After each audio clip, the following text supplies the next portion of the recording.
Hello বন্ধুরা, কেমন আছো তোমরা সবাই? আশা করি অনেক অনেক ভালোই আছো।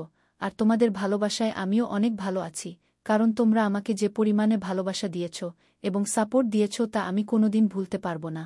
তাই তোমাদেরকে মজা দেওয়ার জন্য আবারও একটি নতুন গল্প নিয়ে হাজির হলাম, গল্পটি শোনার মতো।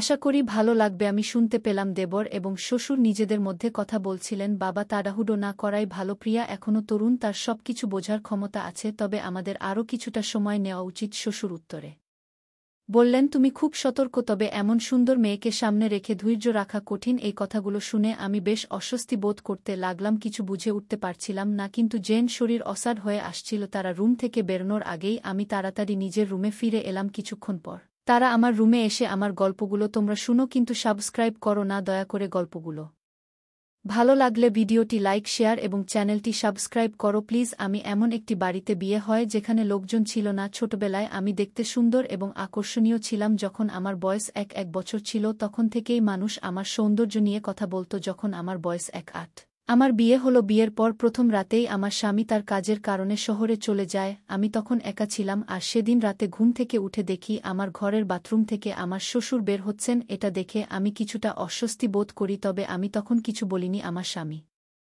শহরে যাওয়ার পর বাড়িতে শুধু আমি, আমার শ্বশুর এবং আমার 2 বছর বয়সী দেবর ছিলাম। আমরা তিনজনই বাড়িতে ছিলাম, আর সেই পরিস্থিতিতে নিজেকে একটু অপ্রস্তুত মনে হচ্ছিল। এই ধরনের পরিবেশে নিজেকে সামলে নেওয়া এবং পরিবারের মধ্যে সম্পর্কের সঠিক ভারসাম্য বজায় রাখার চ্যালেঞ্জের ছিল, কিন্তু সময়ের সাথে সাথে আমি সবকিছু ঠিক করে নিতে পেরেছিলাম না, কারণ আমার সাথে কিছু ঘটতে যাচ্ছিল যা আমি কখনো ভাবতেও পারিনি। শ্বশুরবাড়িতে আমি যখনই মাথা নিচু করে চুপচাপ থাকতাম, তখন আমার দেবর কুনাল আমাকে আমার নাম ধরে ডাকত। যদিও আমি তার বড় ভাইয়ের বউ, কিন্তু বয়সে আমি তার থেকে ছোট ছিলাম। সে সবসময় আমার নাম ধরে ডাকত, যা আমাকে একটু অস্বস্তিতে ফেলত। স্বামীকে ছাড়া আমি খুব একা বোধ করতে লাগলাম। আমার স্বামীকে ভীষণ মিস করছিলাম, কিন্তু তখনই বাবার বাড়ি যাওয়ার উপায় ছিল না। একদিন দুপুরে রান্নাঘরে খাবার তৈরি করছিলাম। আমার মনের অবস্থা বুঝে কুনাল রান্নাঘরে এসে বলল, ভাবি তুমি কাঁদছ কেন? আমি ওকে আমার কষ্টের কারণ বলতে চাচ্ছিলাম না, কিন্তু শেষ পর্যন্ত বলে দিলাম। তখন সে বলল, ভাবি আমি দাদাকে ফোন করি। কিছুক্ষণ পর আমার স্বামীর সাথে কথা বলতে সে জানালো, আমি খুব ব্যস্ত আছি, কিন্তু খুব শীঘ্রই তোমাকে শহরে নিয়ে আসবো। ফোন রেখে দেবর বলল, ভাবি দাদা চাইছে তুমি আমাদের খেয়াল রাখো, তাহলেই সে খুশি হবে। আমার স্বামীর কথা ভেবে আমার মনের মধ্যে শান্তি এলো। আমি চেয়েছিলাম আমার শ্বশুর শাশুড়িকে খুশি রাখতে, আর সেই মুহূর্তে আমার মুখে এক ধরনের প্রশান্তি ফুটে উঠল। পাশে থাকা কুনাল বল, ভাবি যদি কিছু মন খারাপ হয় আমাকে বলো, লজ্জা পেও না। ও ছিল খুবই সরল। দেবর মাঝে মাঝে আমাকে ভাবি বলে ডাকত, কিন্তু ধীরে ধীরে আমি তার সাথে কথা বলতে শুরু করলাম, কারণ তখনও আমার শ্বশুরের সাথে বিশেষভাবে কথা হয়নি। এক সন্ধ্যায় শ্বশুর যখন বাড়িতে ফিরলেন, তার জামাকাপড় ময়লা ও কাদায় ঢেকে গিয়েছিল। আমি বুঝতে পারলাম তিনি হয়তো কোথাও কাদায় পড়ে গিয়েছেন। তিনি আমাকে ডেকে বললেন আমার কাপড় বদলে দিতে হবে, আর ঘরে তখন আর কেউ ছিল না। তিনি আমাকে সাহায্য করতে বললেন এবং তার শরীরে ময়লা ও কাদা পরিষ্কার করার জন্য পানি ঢালতে বললেন। আমি কিছু দ্বিধায় ছিলাম, কারণ এর আগে এমন পরিস্থিতিতে পড়িনি, তবে পরিস্থিতি বুঝে আমি তার শরীরে পানি ঢালতে শুরু করলাম। শ্বশুর দাঁড়িয়েছিলেন, যেন এতে কোনো লজ্জা নেই। আমার মন একটু সংকোচে ভরা ছিল, তবু আমি কাজটা করছিলাম। তিনি বললেন, পানি ঠিকমতো পড়ছে না, একটু কাছ থেকে ঢালো। আমি কাছাকাছি গিয়ে পানি ঢালতে লাগলাম। এর মধ্যে তিনি আমাকে বললেন কোথায় এবং কিভাবে পরিষ্কার করতে হবে, আর আমি তার নির্দেশনা মতো কাজ করছিলাম। তখনই কুনাল বাসায় ফিরে এলো। সে এসে আমাকে বলল, ভাবি আমি বাবার সাহায্য করব, তুমি একটু ঘরে চলে যাও। আমি শ্বশুরের সাথে থাকায় আমার শাড়িও ভিজে গিয়েছিল, তাই ঘরে ঢুকে শাড়ি বদলাতে লাগলাম। কিছুক্ষণ পরে আমি বাইরে গিয়ে লক্ষ্য করলাম ভেজা পায়ের ছাপ। কুনাল এর রুমের দিকে যাচ্ছে। আমার মনে সন্দেহ জাগল, কিন্তু তেমন কিছু না ভেবে চুপ করে থাকলাম। বাড়িতে নতুন এসেছি, তাই এসব নিয়ে কথা বলা ঠিক মনে হলো না। রাতে যখন আমি শ্বশুর ও কুনালকে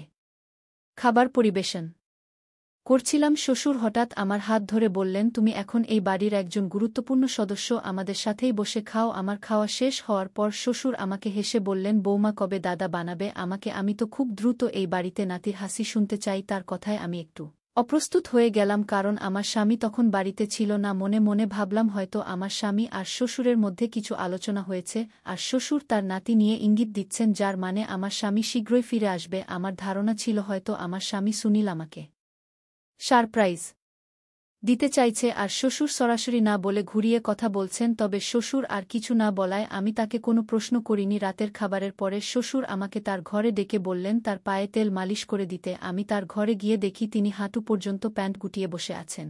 আমি তার পায়ে তেল লাগিয়ে মালিশ করতে শুরু করলাম আর তখন তিনি আমার কাছে প্রশংসা করতে লাগলেন, তোমার হাতের ছোঁয়া খুবই মনোমুগ্ধকর। বলতে বলতে কিছু অস্বস্তিকর কথা বললেন যা আমাকে বিব্রত করল। আমি মাথা নিচু করে থাকলাম। আমি যখন রুম থেকে বেরিয়ে আসার জন্য প্রস্তুতি নিচ্ছিলাম তখন তিনি আবার বললেন, বুমা, সুনীলকে মিস করছো জানি, কিন্তু এখন তার কাজ করা খুবই গুরুত্বপূর্ণ। চিন্তা করো না, সুনীল যেমন আমার ছেলে তেমনি তোমারও কোনো কমতি নেই, আমাদের মধ্যে কোনো তফাৎ নেই। যদি কোনো কিছু খারাপ লাগছিল তখন শ্বশুর যখন আমার সাথে কথা বলছিলেন, হঠাৎ তিনি খেয়াল করলেন যে দেবর ঘরের বাইরে দাঁড়িয়ে আছে। শ্বশুর তাকে ডাকলেন এবং শ্বশুরের ঘরে চলে এলো। আমি ভেবেছিলাম শ্বশুর দেবরকে ধমক দেবেন কারণ সে ঘরের বাইরে দাঁড়িয়ে কথা শুনছিল, কিন্তু এর পরিবর্তে তিনি বললেন, তুমি যখন আমাকে দরকার মনে করবে না তখন তোমার দেবরকে বলো, সে তো তোমার স্বামীর ভাই।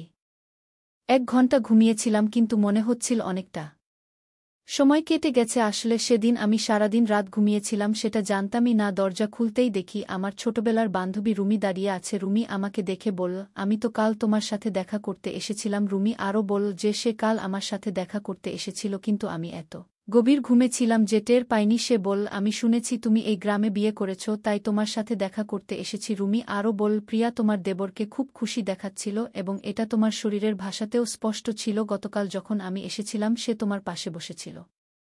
তোমার স্বাস্থ্য আগের চেয়ে ভালো দেখাচ্ছে। রুমি আমার দেবরকে আমার স্বামী মনে করেছিল। আমি কিছুটা বিভ্রান্ত হয়ে রুমিকে জিজ্ঞেস করলাম, তুমি কাকে আমার স্বামী ভেবেছ? রুমি বলল, তোমার ঘরে যে লোকটি তোমার খাটে বসেছিল, আমি তো তাকে জামাই ভেবেছিলাম। তার নাম কুনাল, তাই না? আমি হেসে বললাম, না, কুনাল আমার স্বামী নয়, সে আমার দেবর। আমার স্বামী সুনীল শহরে কাজ করে এবং শীঘ্রই ফিরে আসবে। রুমিরোর মুখে একটু অস্বস্তি দেখা গেল। সে বলল, তোমার স্বামী যখন শহরে থাকে তখন তুমি শ্বশুরবাড়িতে একা কিভাবে থাকো? তোমার মতো মেয়ের একা থাকা উচিত নয়। যত তাড়াতাড়ি সম্ভব তোমার স্বামীর সাথে শহরে চলে যাও। তার কথাগুলো আমাকে কিছুটা চিন্তায় ফেল। রুমির কথা কিছুটা সঠিক ছিল। আমি ধীরে ধীরে বুঝতে পারছিলাম যে বাড়িতে একা থাকাটা আর নিরাপদ মনে হচ্ছে না। প্রতিদিনের সাধারণ কথাগুলো এখন অন্য ইঙ্গিত দিচ্ছিল। আমি যে এত গভীর ঘুমিয়েছিলাম সেটা নিয়েও একটু অস্বস্তি লাগছিল। রুমি তার স্বাভাবিক হাসি খুশি মেজাজে আমার সাথে মজা করতে করতে বলল, তোমার স্বামীর নিশ্চয়ই মোবাইল আছে এবং সে সোশ্যাল মিডিয়াতেও থাকবে। আমি বললাম, আমি এসব কিছু জানি না, আমার নিজেরও মোবাইল নেই। রুমি তখন বলল, তাহলে আমি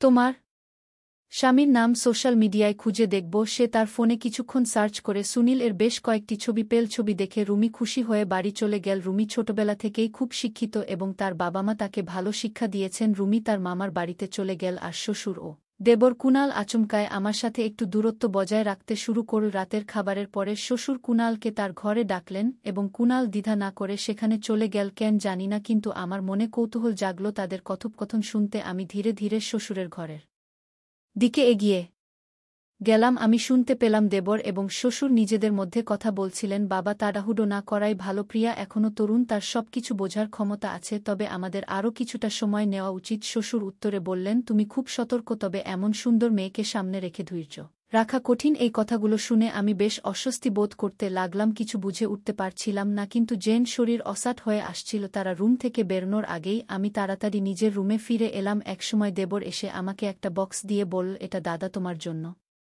পাঠিয়েছে। আমি বক্সটা খুলে মিষ্টি দেখতে পেলাম। দেবর বলল, দাদা তোমার জন্য বিশেষ মিষ্টি পাঠিয়েছে। কিন্তু মিষ্টি খাওয়ার পর কিছু অদ্ভুত অনুভূতি হতে থাকল। আমি সাথে সাথে বাথরুমে গিয়ে মিষ্টি ফেলে দিলাম। কিছুক্ষণ পরে আমি ঘুমিয়ে পড়লাম। কিছুক্ষণ পর হঠাৎ আমার রুমের দরজা খোলার আওয়াজ পেলাম। আলো জ্বালাতেই দেখি আমার বন্ধু রুমি আমার পাশে বসে আছে, হাতে একটা লাঠি নিয়ে। রুমি আমার ব্যাপারে সে আমাকে কিছু জানাতে এসেছিল। রুমি বলল, প্রিয়া সবকিছু রেকর্ড করেছে। রুমি দেবরকে বলছে, এখন তুমি যদি সত্যি বলো না তাহলে আমরা তোমাকে পুলিশের হাতে তুলে দেব। আমি কিছুই বুঝতে পারছিলাম না কি হচ্ছে। আমার বন্ধুর সভা আগে থেকেই বুঝে গিয়েছিল কিছু একটা ঠিক নেই। তখন আমি দেবরকে বললাম, প্রিয়া সব রেকর্ডিং করেছে, তুমি যদি এখন না বলো তাহলে আমরা পুলিশের কাছে যাব। দেবর কিছুটা ভয় পেয়ে গেল এবং আমাকে বলল যে তার বাবা দাদার সঙ্গে তোমার বিয়ে ঠিক করেছিলেন, কিন্তু দাদা শহরে গিয়ে অন্য একটি মেয়ের প্রেমে পড়েছিল। দাদা সেই মেয়েকেই বিয়ে করেছে, কিন্তু বাবার ভয়ে কিছু বলতে পারেনি। পরে দেবর তার বাবাকে জানায় দাদা শহরে তার প্রথম স্ত্রীকে নিয়ে ব্যস্ত। তার বাবা এই দ্বিতীয় বিয়েকে স্বীকৃতি দিতে রাজি হননি এবং সেই কারণেই আমার ভাই বিয়ের রাতেই শহরে চলে যায় গ্রামের বাড়িতে ফিরে আসার জন্য। তার বাবার অনুরোধ সত্ত্বেও ভাই তার প্রথম স্ত্রীর সঙ্গেই থাকতে চেয়েছে